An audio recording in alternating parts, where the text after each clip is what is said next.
E aí, galera, hoje na nossa aula de História do Brasil a gente vai falar da República Oligárquica. Na última aula a gente falou da República da Espada, que são os primeiros 5 anos da chamada República Velha, aquele período em que 2 militares foram presidentes, o Deodoro e o Floriano. Né? Em 1894, o primeiro civil é eleito presidente da República. Era um cafeicultor daqui de São Paulo, chamado Prudente de Moraes. Daí até 1930 a gente vai ter vários presidentes da República, todos eles com a mesma característica. Todos eles eram membros das elites rurais, ou seja, todos eles eram fazendeiros. Não é? Por isso que esse período também é chamado de República Oligárquica. Não é? O que é uma oligarquia? O governo de uma elite.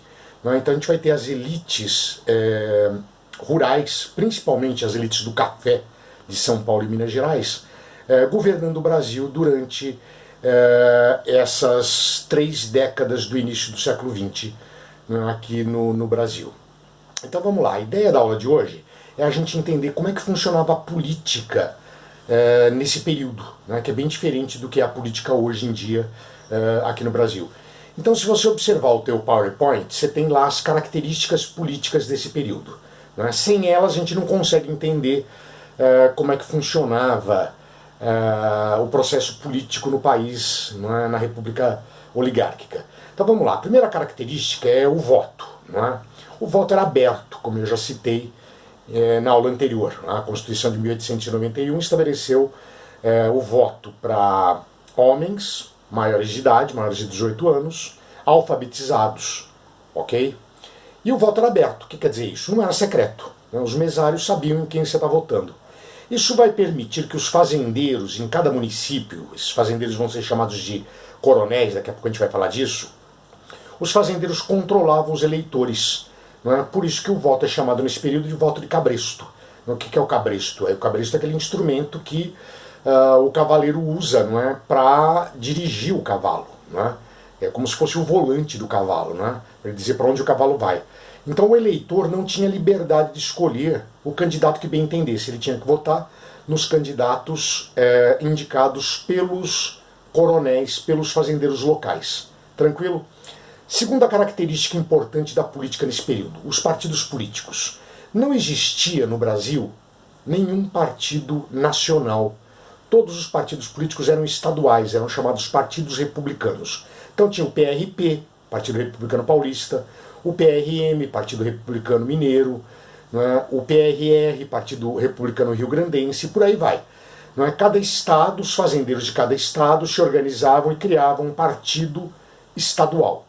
Então o Brasil tinha 20 estados, você tinha, não é, 20 partidos políticos diferentes. Em cada partido, os fazendeiros daquele estado. Tranquilo, gente? Continua aí olhando o teu PowerPoint que eu enviei para vocês. Não é? Dessas oligarquias estaduais, a gente tem 3 oligarquias que vão ser as mais importantes. Não é? Primeiro, as oligarquias de São Paulo e Minas. São Paulo era o estado economicamente mais importante do país por causa do café. Minas também produzia café, não é? Mas Minas tinha importância também por ser o maior eleitorado do país. Estava no estado de Minas Gerais. Esses 2 estados, né, vão acabar até fazendo um acordo informal que ficou conhecido como política do café com leite, né, que era uma espécie de revezamento entre fazendeiros paulistas e mineiros na presidência da República. Esse conceito hoje de política do café com leite é bastante criticado, não é, por historiadores. Eles dizem que esse revezamento não era tão simples assim. Não é? Ele até aconteceu em alguns períodos, mas os atritos entre paulistas e mineiros, né, predominaram muito mais do que os acordos. E tem uma terceira oligarquia, que é aquela que mais fez oposição ao domínio de paulistas e mineiros na política da República Velha, que é a oligarquia rio-grandense, a oligarquia do Rio Grande do Sul, formada sobretudo por pecuaristas, né, gaúchos. Muito bem. As fraudes eleitorais, gente, eram a regra, não a exceção. Não é? Então, a gente não pode dizer que as eleições da República Velha eram limpas. Não é? Frequentemente aconteciam fraudes eleitorais para que os candidatos dos fazendeiros, dos coronéis, não é, dominassem. Se você continuar olhando o PowerPoint, o próximo tema, ele está ligado ao primeiro tema, não é? Que é a organização política da República Velha, é o chamado coronelismo ou mandonismo local. Né?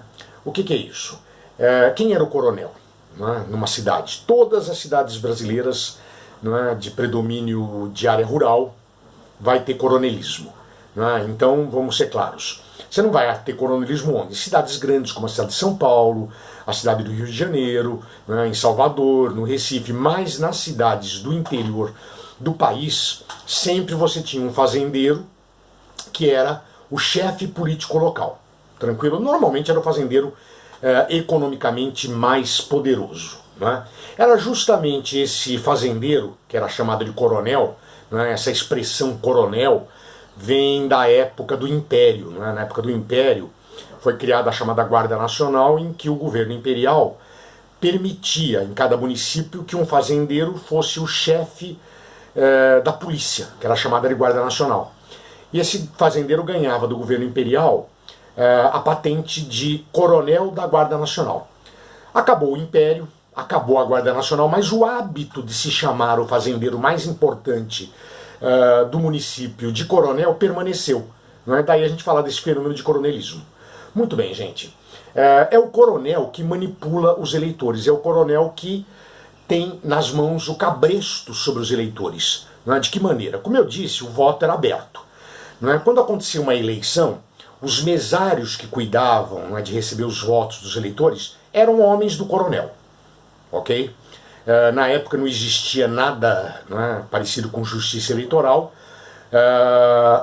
O mesmo juiz que casava as pessoas, o mesmo juiz que mandava prender, mandava soltar, era o juiz que organizava as eleições. E normalmente esse juiz era um homem indicado, né, pelo coronel, por esse fazendeiro todo-poderoso do município. Muito bem. Então são homens do coronel que recebem os votos. Né? Então eles sabem em quem os eleitores estão votando. Né? E normalmente nesses municípios onde a população não era muito grande, todo mundo conhecia todo mundo. Então, o que o coronel fazia? Ele pressionava as pessoas a votar nos seus candidatos de preferência, para governador, para deputado, para presidente da República. Não é? O coronel é que indicava os candidatos. Na época, como é que funcionava, né, o processo de votação? Você levava de casa a cédula pronta, já com o nome do candidato. Os próprios candidatos mandavam imprimir em gráficas, não é, modelos de cédula com seu nome. E para facilitar a identificação, não é, do voto do eleitor, era comum eles mandarem fazer as cédulas com cor de papel diferente. Não é? Então o eleitor chegava na mesa eleitoral já com o voto na mão. Não é? E pela cor do papel, não é, da cédula eleitoral, os mesários, que são homens do coronel, reconheciam em quem o sujeito estava votando. Não é? Bom, o coronel, se você fosse empregado do coronel, ou você vota em quem ele mandou, ou você perde seu emprego, básico. Não é? Agora, as outras pessoas do município. Não é? Era comum o coronel trocar o voto dos eleitores por todo tipo de favor. Não é? Empregos públicos, em troca do voto da família, trocava-se o voto por par de botina, por uma vaca para dar leite para a família. Não é? E se por acaso o eleitor que prometeu votar no candidato do coronel não o fizer, ele está enrascado. Não é? Era como o coronel mandar os seus jagunços, né, dar uma surra no camarada, não é? Tomar o bem que foi doado em troca do voto. Não é? Então, dessa maneira, os coronéis mantinham, né, o controle absoluto dos eleitores dentro do município. Daí esse nome de voto de cabresto. Não é? O coronel, ele tinha um poder muito grande. Não é? Por quê? Porque para um governador ser eleito, o governador precisava do apoio desses coronéis nos municípios. Em troca, o que o governador dava para esses coronéis? O direito de indicar o prefeito, não existia eleição de prefeito na época, o prefeito era indicado pelo governador, na prática era o coronel quem indicava, o juiz e o delegado de polícia. Então as três principais autoridades do município eram indicadas pelo coronel local. Tranquilo, gente? Já já a gente continua na parte 2.